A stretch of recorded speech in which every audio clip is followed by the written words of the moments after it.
Os Sikhs, eles não são proselitistas, né? Vocês não têm a obrigação nenhuma de converter, como é nas abraâmicas, que tem que converter o resto do mundo. Não, não pode. Inclusive, um dos elementos, um desses elementos dármicos é que todo ser humano é em si autônomo e soberano, nunca deveria ser levado a fazer nada que ele não quisesse. Então a pessoa tem que se auto-iniciar no Sikh Dharma. Não existe alguém que inicia ninguém. Não tem um ritual de iniciação. É uma auto-iniciação. E ela parte de um princípio de que você tem que ser tocado de alguma maneira e inspirado a fazer parte. Ah, Então não existe. eu vou te perguntar depois, mais um pouquinho, a gente vai entrar nessa parte de ritual, mas antes disso, eu ia também ainda na parte central da coisa. Vocês acreditam num ente superior, numa energia? Existem divindades? Como funciona essa parte metafísica, vamos dizer assim? Não existe divindade, existe a poesia. Então, o livro, a gente nem chama de livro sagrado, chama Sri Guru Granth Sahib, que é o livro onde todos os poemas estão compilados. Esses poemas, o Guru Nanak começou a viajar com um pequeno livrinho que era chamado de Katab. Katab é um pequeno caderninho. E ele viajava por todos os lugares, todos os países onde ele ia.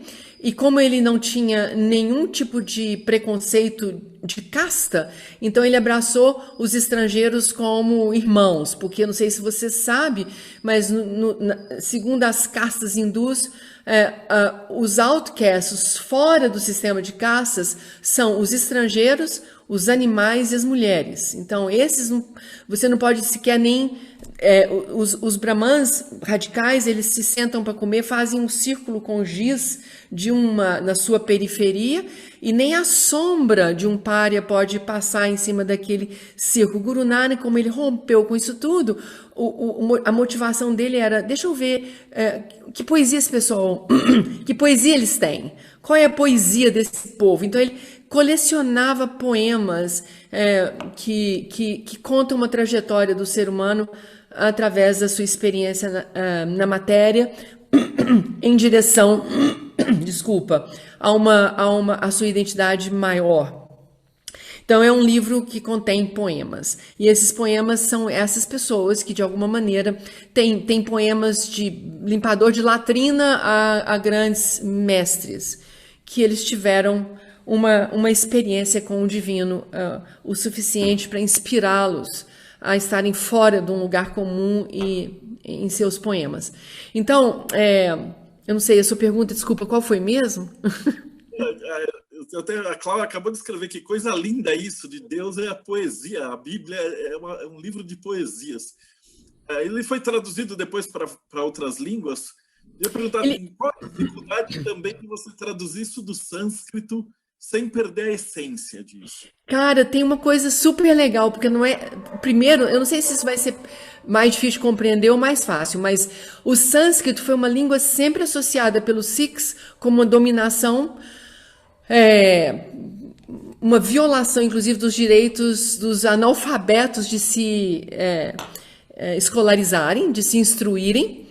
Então, tanto os Sikhs quanto os budistas, por exemplo, criaram uma nova língua, que não é o sânscrito. Os budistas têm o Pali e os Sikhs têm uma língua chamada, que na verdade não é uma língua como o Pali, que não é uma língua, é um alfabeto que se chama Gurmukhi, e que onde todas as línguas podem ser escritas naquele alfabeto. Então, os poemas que estão no livro têm poemas de origem do sânscrito, mas estão escritos num alfabeto que qualquer povo, que qualquer cidadão ou cidadã poderia ler.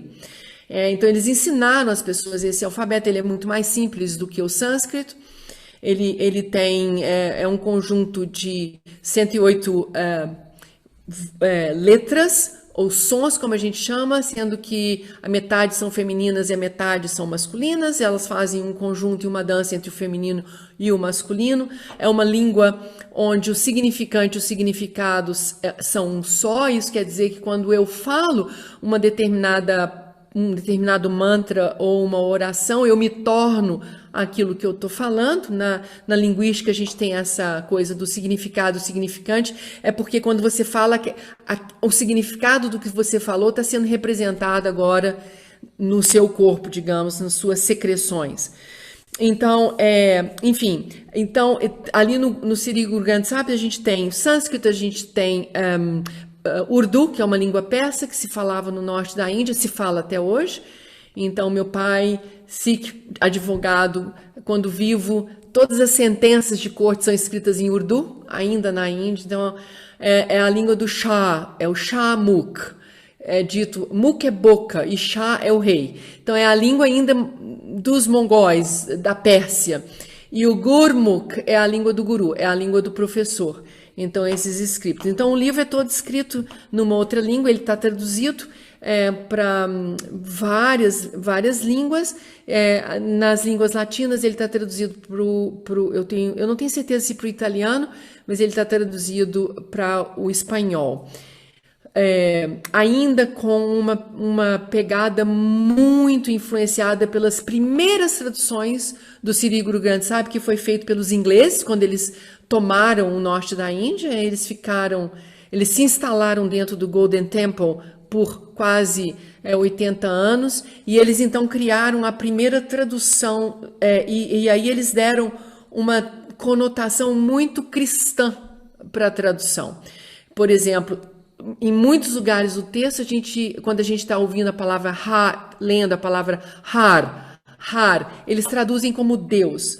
Mas para os Sikhs, Deus é o verbo, mas literalmente é a ação. Então, todo verbo é Deus. Então, comer é Deus, olhar é Deus, beijar é Deus, matar é Deus, viver, todo que é verbo é Deus. Mas eles escolheram o Har, que significa construir a partir daquilo que foi destruído. Uma reconstrução. Então, eles traduzem isso como Deus. Então, as traduções para o espanhol são bem coloridas por uma ideia cristã daquela língua, e foge muito do que, na verdade, ela está querendo dizer. A gente viu isso também, o pessoal do Asatru estava explicando que quando eles traduziram os textos nórdicos, também colocaram um pouco de Apocalipse, tudo para encaixar na Bíblia, né? Não está sendo feito nada assim, um movimento moderno de retradução ou de passagem sem esses elementos?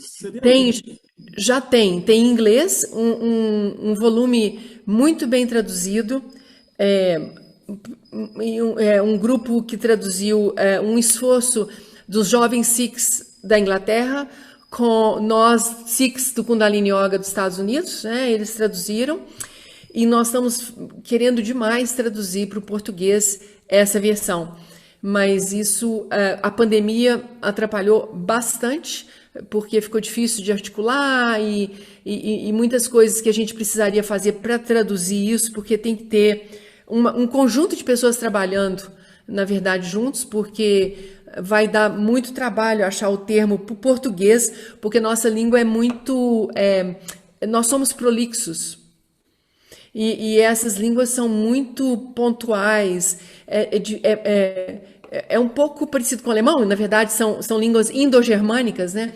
E no alemão, quando você pega uma palavra, e no português talvez você precise de 5 para explicar a tradução de uma palavra, né? Então isso vai demorar um pouquinho, mas nós temos isso na agenda.